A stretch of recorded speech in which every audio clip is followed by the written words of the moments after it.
You're listening to Skeptoid. I'm Brian Dunning from Skeptoid.com.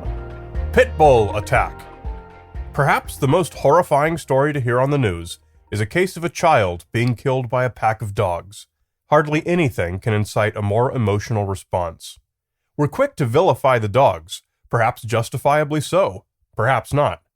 In the United States, it seems that more often than not, the dogs involved in such attacks are pit bulls. Legislation is quick to address highly emotional issues, and many states now have various bans and limitations on pit bulls. Today we're going to turn our skeptical eye onto the popular belief that pit bulls are truly as dangerous as their reputation suggests. Defining exactly what a pit bull is not a slam dunk. It's not a specific breed. Rather, it's a collection of several related breeds. Those dogs that are unambiguously pit bulls include the American Pit Bull Terrier, the American Staffordshire Terrier, and the Staffordshire Bull Terrier. However, the Bull Terrier or English Bull Terrier is not. Some municipalities classify the American Bulldog as a pit bull type dog. Finally, pit bulls are usually classified as any dog having the substantial physical characteristics and appearance of pit bull breeds, which establishes the somewhat unfortunately vague precedent that you know a pit bull when you see one. Deaths by dog attack have been thoroughly studied. Perhaps the most often cited large study was published in 2000 in the Journal of the American Veterinary Medicine Association, assessing 20 years of DBRF, dog bite-related fatalities, in the United States, from 1979 through 1998. During that period, 238 Americans were killed by 403 dogs. Just over half of these deaths involved pit bull-type dogs and Rottweilers. It's important to note that there is always some uncertainty about breed. A lot of dogs out there are not purebred or are mixed, and numbers for those dogs were included in the study as well. But the trends over 20 years were clear. Pit bulls are indeed responsible for the most DBRFs, though in some years Rottweilers were most deadly. German Shepherds are third. Huskies and Malamutes are next, and it goes down from there. Pit bulls killed 7 times as many people as Doberman Pinschers, which we usually consider to be so dangerous.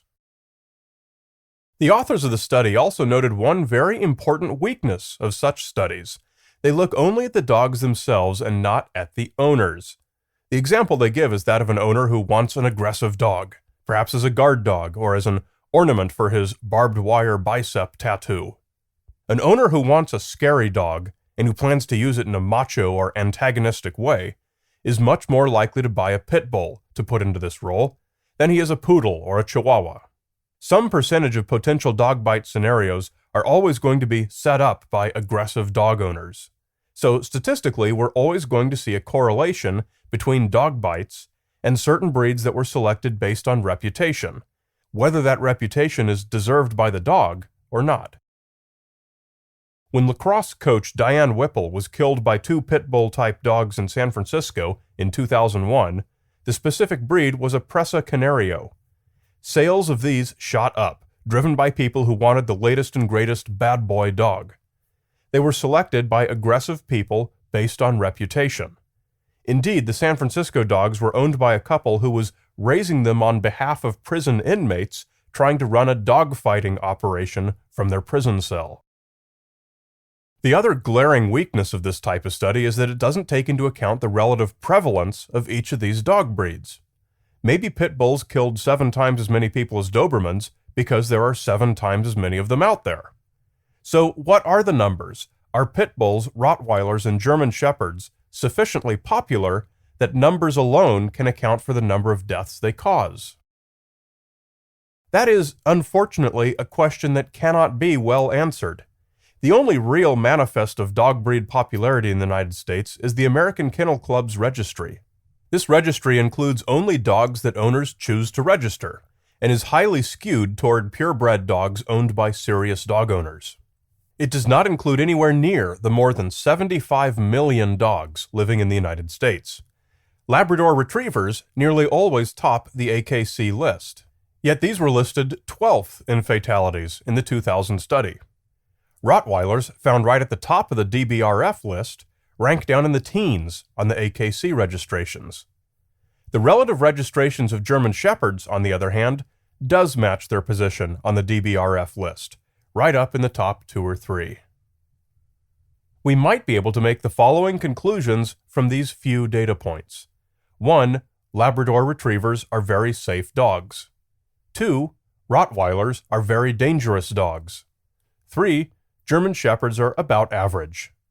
But whether these conclusions are true or not, we don't have enough data to confirm them, because the AKC registration data does not necessarily reflect the actual prevalence of these dog breeds out in the world. Neither should fatalities be considered a significant factor when assessing how dangerous a certain dog breed is. Another highly cited study was published in the journal Pediatrics in 1994, and it found an average of 20 deaths a year from dogs in the United States, compared to 585,000 dog bite injuries requiring medical treatment. Dogs inflict injuries nearly 30,000 times as often as they inflict death. Clearly, injury is where the overwhelming majority of dog aggression is, not death, and it's probably where we really should be looking to determine the relative aggression of certain breeds. The authors surveyed nearly 1,000 reports of dog bites in the city of Denver in 1991, and restricted their results to cases where they were able to contact the owners and get complete information about the dog, its history, and the circumstances of the bite. Then, for each biting dog, they found a geographically nearby control dog of any breed with no biting history. Dog breeds were reported by the owners, and in cases of mixed breed, dogs were listed as whatever breed the owner considered to be dominant. Since the non-biting control dogs were a random selection from the existing breed distribution in the same region as the biting dogs, the factor of breed prevalence was effectively canceled out. These authors structured their study to give us a real picture of which breeds or other factors most often contribute to dog bites. And here's what they found. Surprise! German Shepherds and Chow Chows are the big biters. Golden Retrievers and Standard Poodles are the least likely to bite. Dogs whose distribution among the biting and non-biting populations was not significant include Chihuahuas, Cocker Spaniels, Dobermans, Labrador Retrievers, Scottish Terriers, and Shetland Sheepdogs. For all other dog breeds, there was insufficient data. But where are pit bulls in that list? When the study was done, new pit bull ownerships had been banned in Denver since 1989. So there were no pit bull bites recorded in the study. This ban was based on 20 pit bull attacks in Colorado over the preceding 5 years.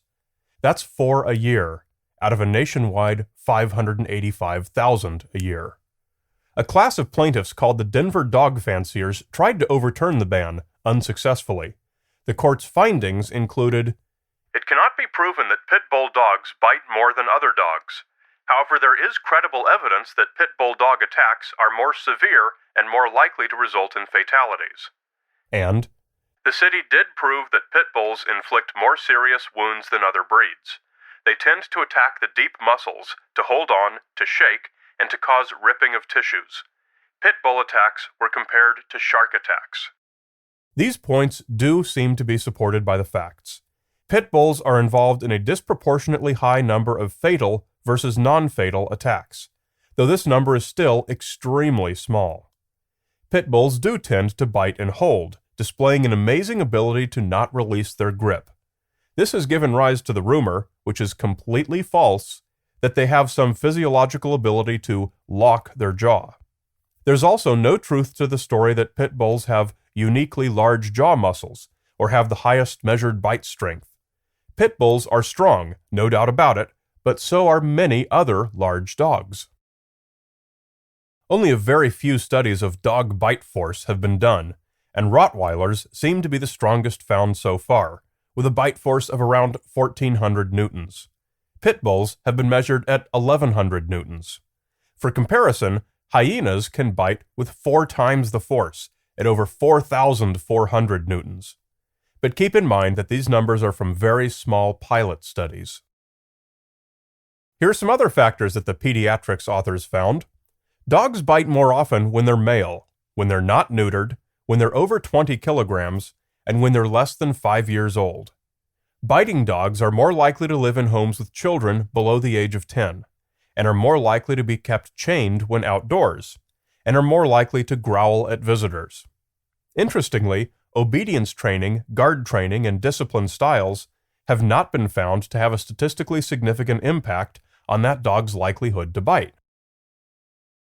So here's the bottom line based on my own analysis of the available data. If you want a safe dog, avoid Chow Chows and German Shepherds. Golden Retrievers are your best bet. Pit Bulls may well be a breed to avoid, but there's not definitive data to support this. Get a female or a neutered male, small and over 5 years old.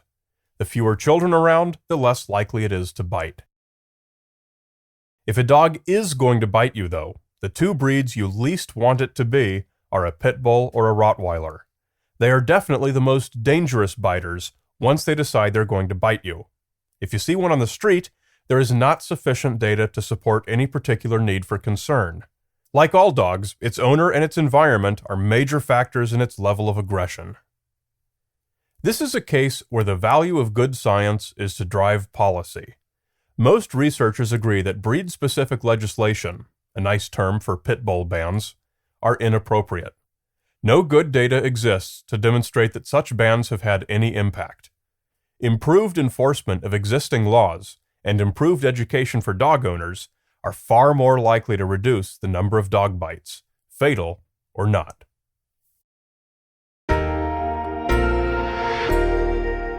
You're listening to Skeptoid. I'm Brian Dunning from Skeptoid.com.